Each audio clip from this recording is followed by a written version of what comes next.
Guys, dito tayo sa fish pond. May na-discover si Dong Henry na ganito. Yan. Kilala nyo ba kung ano yan? Dami. Parang ano ito guys, oh. Parang ano, yung ganito sa dagat. Ang tawag nito sa amin pag sa dagat ay ano yun? Parang tuway na maliliit. Clam. Oh, dami yan.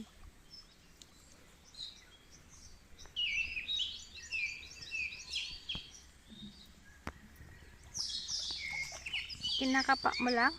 Kapa lang. Kapa lang. Kapa lang yan guys. Kapa. Kapa lang guys.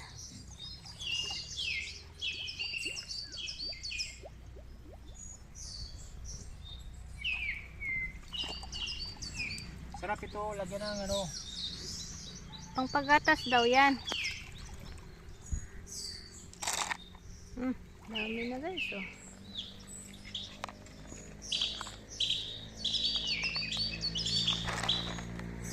Ganda.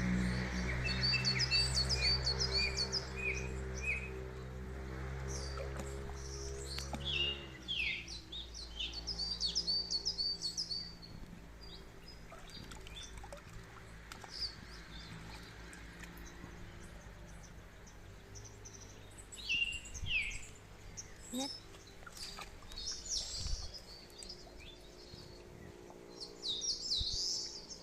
Ulam na.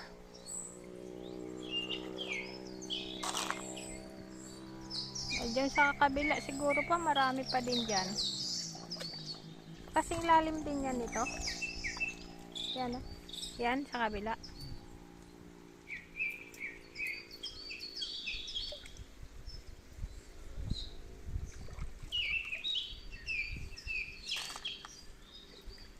Lawak pa ng kukuhaan mo dito pa sa kabila, oh. Siguro to marami din dyan. Dito pa lang yan na side pa, no? Dito lang. Hindi pa siya nakaano doon sa ano. Ito? Oo, dito lang. Dito lang ako sa malilim. Oo, kasi mainit guys, eh. Kaya ikot-ikot lang siya dito sa malilim. Marami pa yan dyan. So, ano, kung gusto nating marunong ng ano, survival mode. Yan, jungle survival, life survival. Dapat marunong kang maghanap ng pagkain kahit wala kang baon. Papunta sa bundok, sa gubat. Ayan. So ito, mga yamang ano to, yamang ilog, yamang tubig. Ano? So ang pinakamaganda dito, siyempre hugasan, tapos babad mo siya sa tubig ng mga ano, mga 1-2 oras para mailabas niya yung mga putik niya, kasi may putik pa rin yan sa loob, mailabas niya. Ayan. Okay. Pero ang masarap dyan guys ay yung sabaw, kasi pampagatas. Pampagatas kay Ate Marlene. Yeah. Okay, thank you.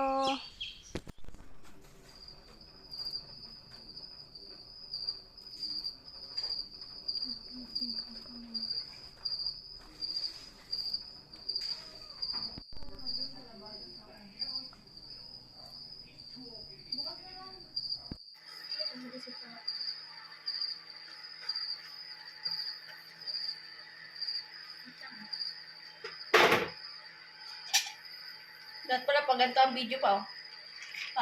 Ganito, nakaganyan. Grabe ka mo. Alam ko lang mo ba yun kanina?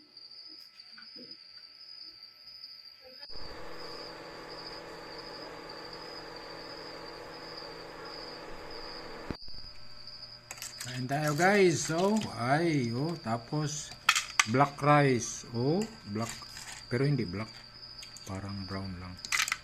Purple rice.